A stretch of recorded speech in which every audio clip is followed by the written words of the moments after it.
Hi there, welcome back. I just wanted to make this video to show you something that I noticed. I'm not sure what it means yet, but I have noticed a lot of 101 headings on these Cathar Castles, and one of them is at Paulilauren. We'll take a look at this heading. And we talked about the dove and the eye in another video. And there is a very interesting shape here, and I know it means something, and I'm not sure what it is yet. But this heading between this point, you can see my cursor, and this point, I'll keep setting that in my own way, is a, you have to back out to see these.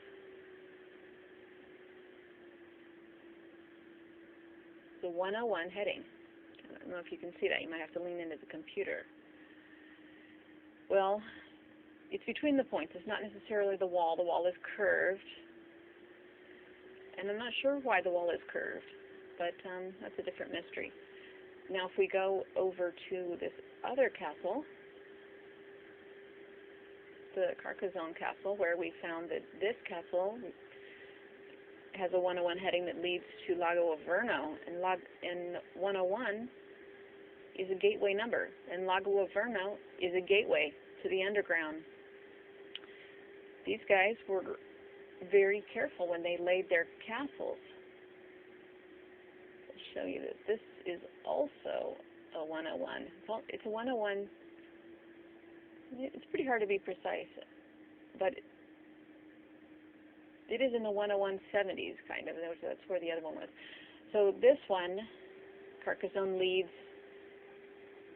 to Lago Averno, right over here. Let's just follow this down. See how they're parallel? This one and this one. And they're parallel, and they lead right. You know, it might lead to something else besides Lago Averno, but I stopped at Lago Averno because that is on my, what I call my Philea line. Please check my blog about the Philea line.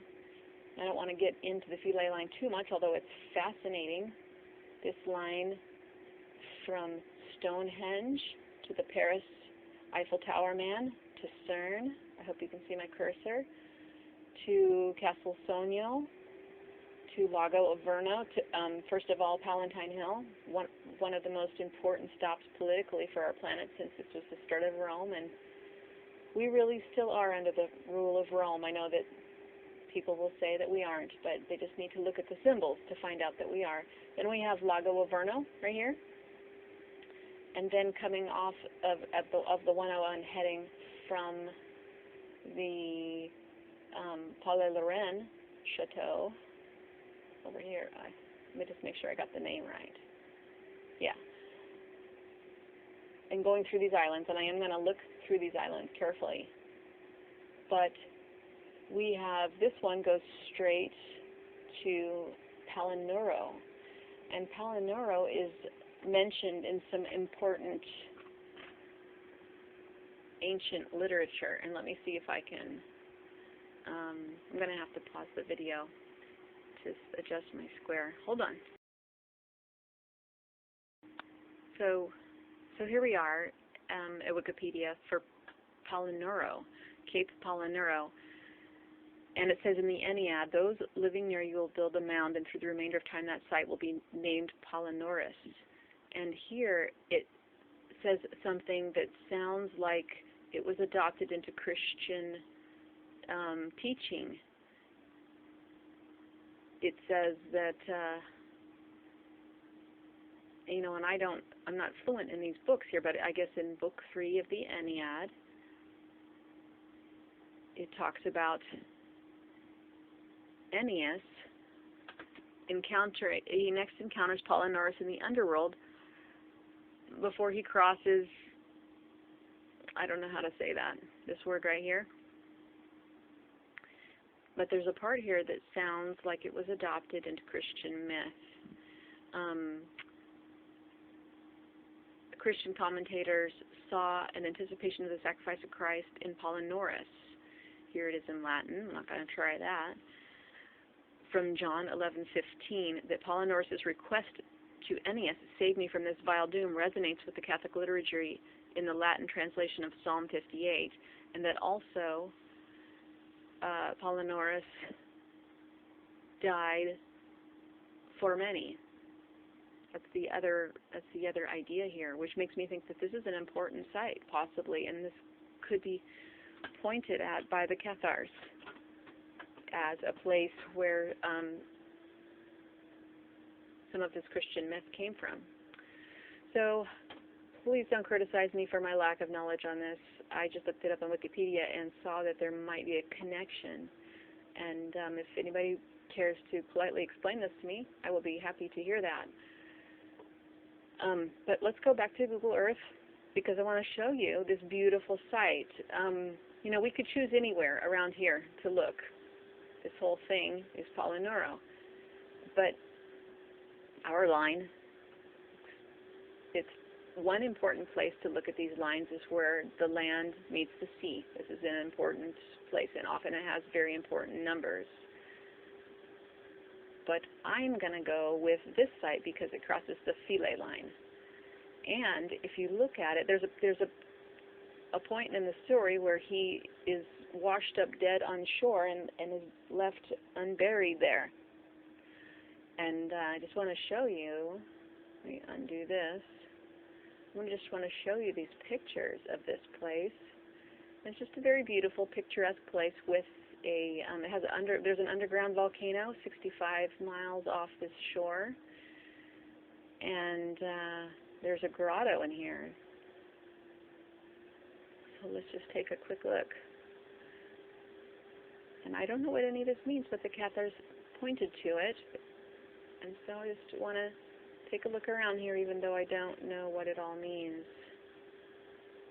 Isn't that beautiful? It's a perfect place for someone important to be washed up and be written up in history and important literature, right? So, just to be complete, and if there are new listeners to my blog or my videos, I just want to point out that in my first blogs on Records of the Grand Historian, I discovered this line, which I call the Philea line. And please excuse all my lines. I need to have them all so that I can keep track of what's going on with these alignments. But this line, if you can see the hand, is the Philea line. And I first looked at Palantine HILL, the start of Rome next to the Tiber River. We'll zoom in here really quick. This is the start of the Rome where the twins, Remus and Romulus, were nursed by a wolf and then became so violent that they killed each other. And the winner of that death match was the first emperor of Rome. So this is celebrated every year in a festival called Lupercalia, and it's also celebrated in the U.S. We have leaders and events that are tied to Lupercalia, and the reason why Lupercalia is important in the U.S. is because the Washington, D.C. is actually a Roman city-state, and if you look around at the symbolism of the U.S., we are actually still under the rule of Rome. And if you disagree with me, just please do some of your own careful research before you waste your typing, because you will not convince me if you have not done your own research. So this is the site of Lupercalia, and this line, when you back out, it's straight, more or less, with the supposed curve of the earth. I followed this line up. I wanted to see where it went, so I connected it to Stonehenge, because I was interested in Stonehenge after studying the work of Wayne Herschel, where he showed that Stonehenge is symbolic of the wormhole star of Ra. So this is on the Philae line. Also, I learned later that the zoom in so I can say it right.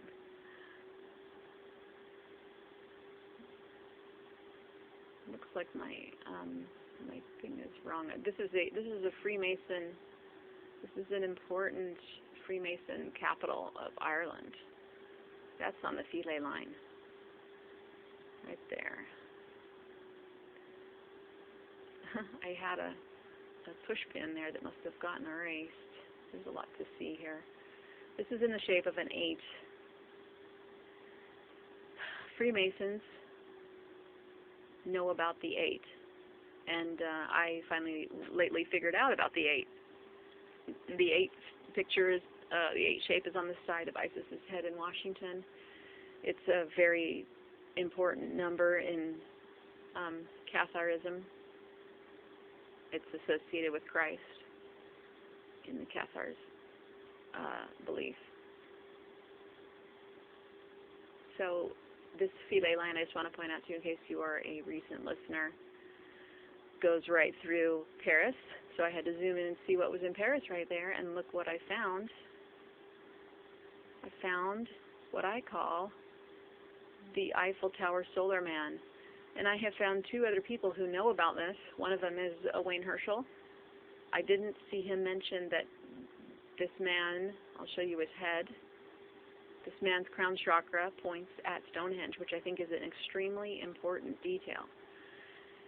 And his feet point at Lupercalia, Palantine Hill, which is another extremely important detail. So I didn't see that, but also Scott on Scott from Secrets in Plain Sight, he found the what he calls the Vitruvian Man, in which the Eiffel Tower is the penis. And I'm going to say, yeah, it's possible that there are, of course, mirrors. They love to encode in mirrors, so I'm going to say that's totally possible that there is an upside-down man and a right-side-up. This Eiffel Tower man that I found, there are a few important things to mention about him. One, he has a pineal gland that is 1.01 miles from his feet. He has the 101 gateway number that we just talked about with the Cathar Castles. So he is a symbol of a gateway, and his head happens to be pointing at a gateway installation. The Star of Ra is a wormhole, and that is obviously a gateway. His feet are pointing at another gateway, Cern. So these are connections that are just not to be missed.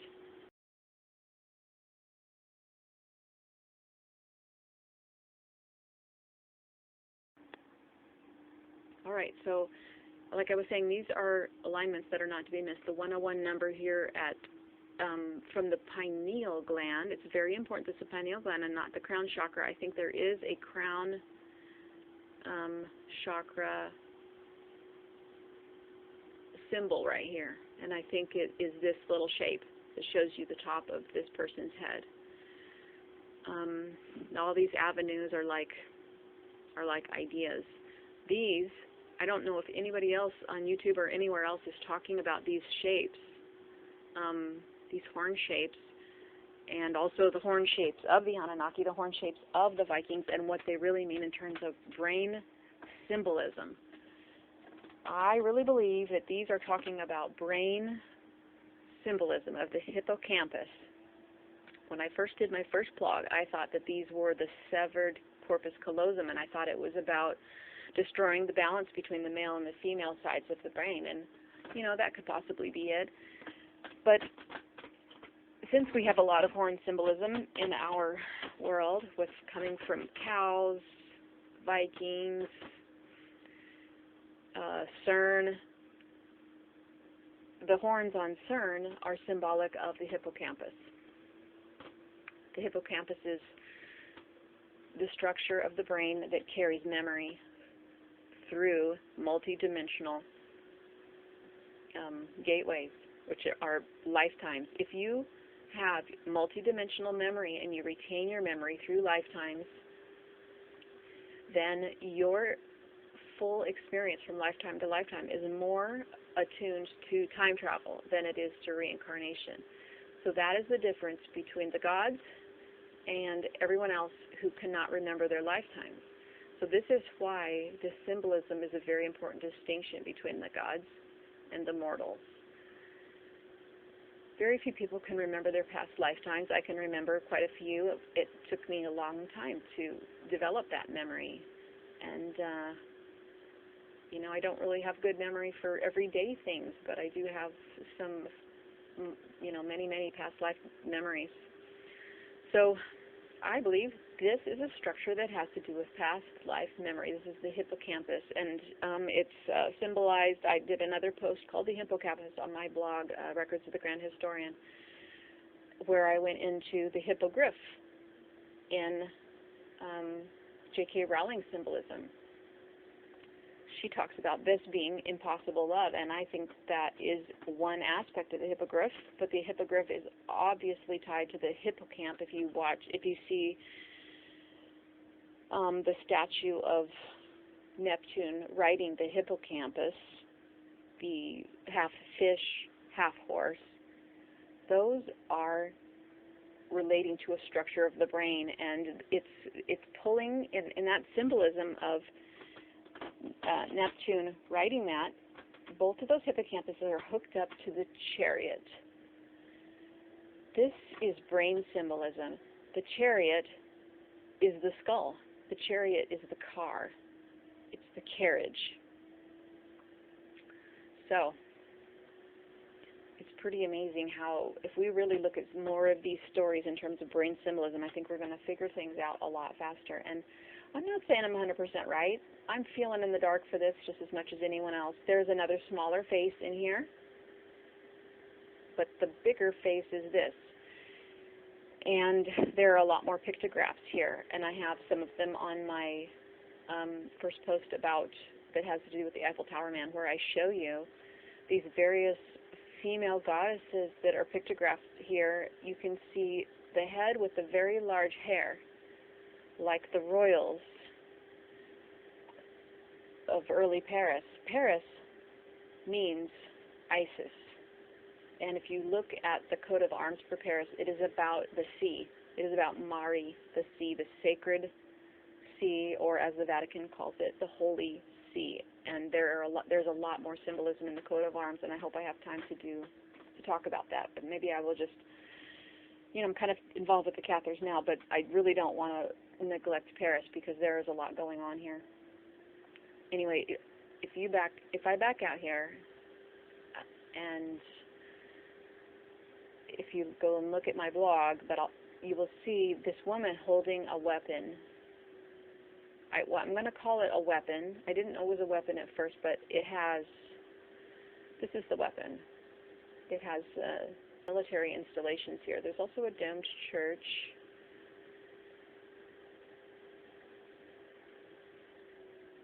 Anyway, the way she's holding it looks like a weapon. I can't remember why I thought for sure this was a weapon.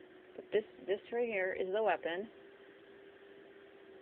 and it splays out later on the beams, and then it comes back here to this elbow,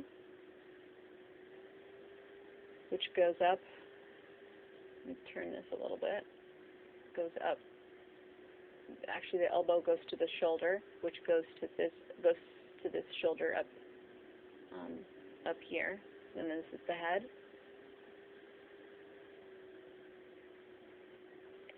I don't know. They outline it in yellow. It's almost like they want you to see it. And then this is her dress coming down here, if you can see it with my cursor. And this is drawn on another blog if you want to go check that out. There's also a mermaid here. If you see her knees bending this way, and then there is a flipper. And I believe there's actually two flippers. The one is really easy to see. And I'm going to work more on that later. So anyway, we're just summarizing as much quickly the Philea line. So the Eiffel Tower man's feet point to Cern. Let's go down here to Cern. And I will show you that Cern has a 101 shaped building from the sky. We have so many 101 themes. This is a gateway. 101 is also the gematria for Jupiter. And depending on the spelling, Osiris, because I think that they handed us down the wrong spelling of Osiris. Shocking that they would hand us down the wrong spelling of Osiris so that you couldn't tie it to any of the other Roman or Greek gods. But Jupiter is 101, and Osiris, if you spell it with an I, in the end instead of a U, is 101. And Zeus is Jupiter, And I have found Zeus in San Francisco with Highway 101 as his tail on the back. So this 101 symbolism, you know, I am not making this up. It really is here. It's over and over again. If I was making it up, it would be in some places and not other places. I'm not trying to convince you. I don't care what you think. I just want to help people. It takes a little bit of momentum to break out of the brainwashing. So, you know, I kind of feel like if we hit some of these 101 things hard, it's going to help people who are ready to break out of the shell of the brainwashing that has been imposed on you. All right, so here we go. Following this down. If you've ever done headings in Google Earth, you will know that they change quite a bit. And there is a system behind this that I do not understand and I don't think has to do with a globular model of the Earth. And that is another story. So we have Castle Sonnio. I did not think that Castle Sonnio was a major site on the Philea line, except for then I found it near the Philea line, but it also connects to Astana Palace in one of these.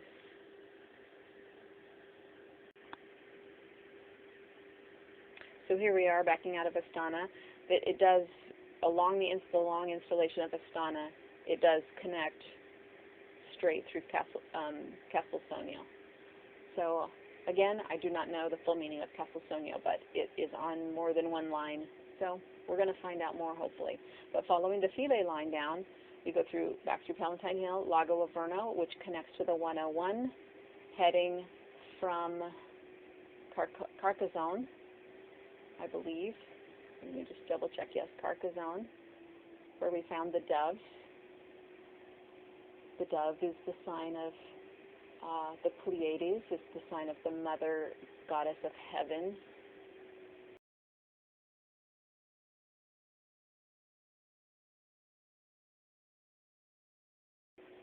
Mut, the ancient Egyptian mother goddesses of the deep sky. And in the 101 direction, which is the gateway number, it goes right to Lago Averno. If you look this up in Wikipedia, this is, oh, look at that. This is, I'm sorry, I blanked. If you look up Lago Averno, this is reported to be a gateway to the underworld, and here we have a gateway number. Let's just take a look at some quick pictures here so we feel like we've been there. Wouldn't it be fun to go here? This looks like they have a little chapel in the wall here. The Temple of Apollo. I would love to check that place out. We could look that up on Wikipedia. You know, if there's a Temple of Apollo here, I'm going to say this is an important site, and this 101 gateway means something. Don't we have Apollo in the Revelations, Apollyon? I know those aren't the same. I know they're not the same. But, okay, we're still talking. I'm trying to stay on track here with the Philea line. Just going to show you the whole Philea line. Here we go. These are important sites. As we go down, I haven't fully explored these. We have the Sea of Diamond. This is a beautiful little spot right here.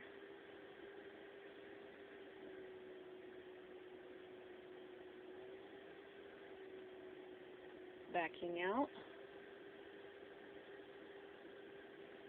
Crossing the sea out of the boot. We go right over Pyramid Mountain. I was amazed. I just looked down here on this line, looked down here, and I was amazed to see it's just a little bit away from the Philea line. You have a mountain, and this mountain is not recorded anywhere except for in tourist websites. And there's no information about this mountain. But look at it. Here, I'll show you this picture. It is on the Philea line, and this means that it's an important mountain by definition. Look how beautiful it is. Look how old it is. These really old pyramids are the most important. If I go sideways, it doesn't give me any topography. Let's just do a quick measure back to the Philea line and see. It also goes, I measured it from the Great Pyramid. Don't remember those statistics right now. Here we go. 68. 68 is, and miles do matter. I know you think that the Egyptians didn't use miles, but miles and the Egyptian cubit are all based on sacred ratios. They're related. So they use so you can't say that the miles don't matter just because it was done a long time ago. Our modern society actually uses very ancient measurements, and we just don't know about that. Just knocking things off my desk right now. So 68 is the number of death. Basically, we find it encoded in our modern media for death. It's 8 foot long, 6 feet deep. All right, let's go down farther to the very first temple of Isis, the very first temple of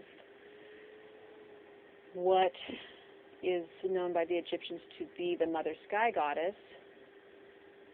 She is the granddaughter of Tefnut, probably the great-great-great. I don't know how all these great-greats go with all of the mother goddesses of the skies, of the deep skies. These are mother goddesses of the deep skies. And the deep heavens, even in our Bible, says that those were waters. And we have ancient association with the deep heavens being associated with the fish. So I don't think that's a coincidence. We're going to just take a quick look here in the inner yard of the Temple of Isis. I don't think it's a coincidence that Isis and these ancient mother goddesses of the deep heavens are associated with fish. And we have, when we look at Tefnut, we see fish. Probably if I looked around here enough, I would find fish.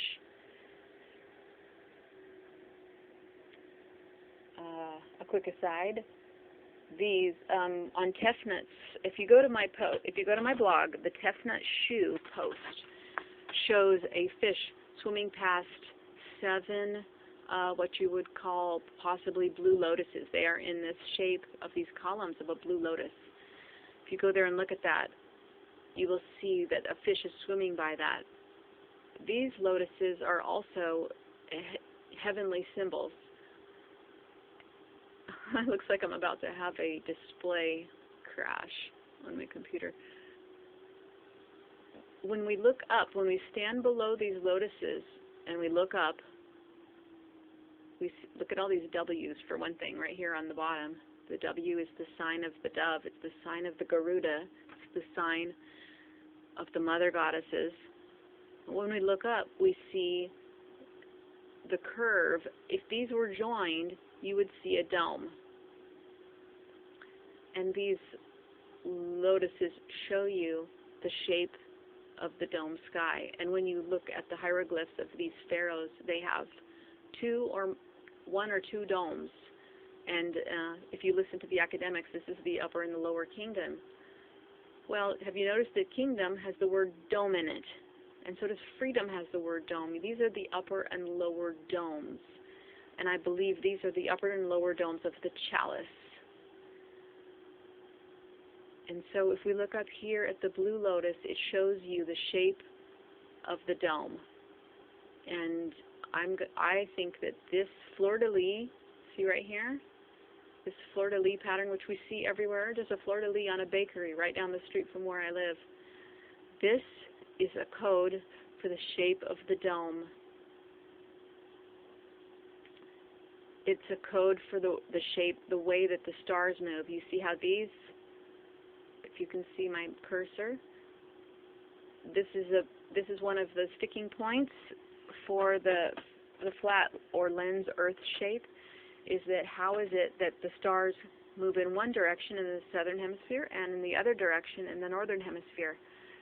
This fleur-de-lis feather right here, this big one, shows you the equator. This is the sign of the equator. This feather is also in the Lincoln Memorial. It's everywhere. It's literally everywhere, this feather and the fleur-de-lis, and it shows you the movement of the stars at the equator. Some of the stars are turning to the right, and some of the stars are turning to the left.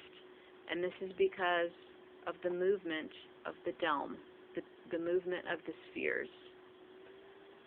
And this is why you will see royals holding a sphere, or Roman commanders holding a sphere. That's not the earth. Those are the heavens. Those are the spheres of the heavens, and they move in a certain direction. And from the lens-shaped earth, the skies, the stars appear to move in these divergent patterns, divergent to the right and divergent to the left. If you look east at the horizon, and this is what, so this is a secret hidden in plain sight. These fleur-de-lis everywhere you see a fleur-de-lis that has to do with a well-connected person on a coat of arms, those are people who understand the true cosmology of our world. The dome. Let's just take another look around here since we're here and I'm making a long video. Very long. It'd be so awesome if I found a fish. There's pictures over here. If you walk over to this part of the temple, there's pictures of somebody beating the crap out of some slaves. And I have some wild theories about that too. I have tried to take a close look at these hieroglyphs and using a photo editor. I'm going to back out here and show you this other picture. I'll walk in here. There's a whole other temple to explore on this island. Supposedly this is where Osiris was buried, and we hear in the news lately about this robot that lands on a comet, and its name is Philea, and it is pointing to this island. And this island, that's why I call this line the Philea line, because this is the first, it's kind of between the Pyramid Mountain and this one, for which one was here first. But here we have a god or goddess beating a slave, or a few slaves. Because this is in time-lapse, she could be holding a bunch of slaves by the hair, or she could be holding one slave who is shifting multidimensionally. This leads to my other wild theory. Humans in the old days, before we lived in metal buildings, and you'll see that this temple is not metal, and during these times the people did not wear metal and they did not live in metal buildings. They lived in purely healthy fractal environments. Humans were able to shift interdimensionally, and this made them to be very, very poor slaves, because it's very hard to tell someone what to do when they can just shift interdimensionally. So I'm not sure why we have a picture of her beating a slave. Maybe she's not beating a slave, but I have read that these gods were proud that they did not kill slaves, and so they would show pictures of them beating slaves to show that they did not kill. So I'm not sure what to think. I'm still juggling all these clues here. We see some writings up here. We have the three divergent with the fleur-de-lis over here. Hard to see everything else. I do not know what this is on her head. Someday I will know that. All right, so I'm going to back out of here, and I'm just going to show you the Philea line again.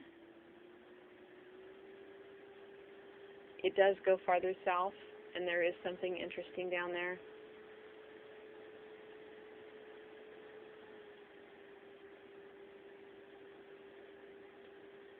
Whoops. Okay, go that way.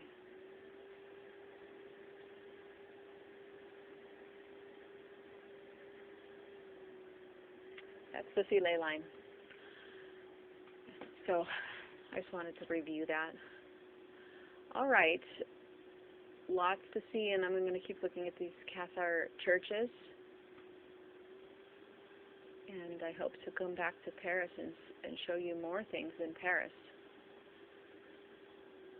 Where am I? Oh yeah, we're over here. All right, till next time.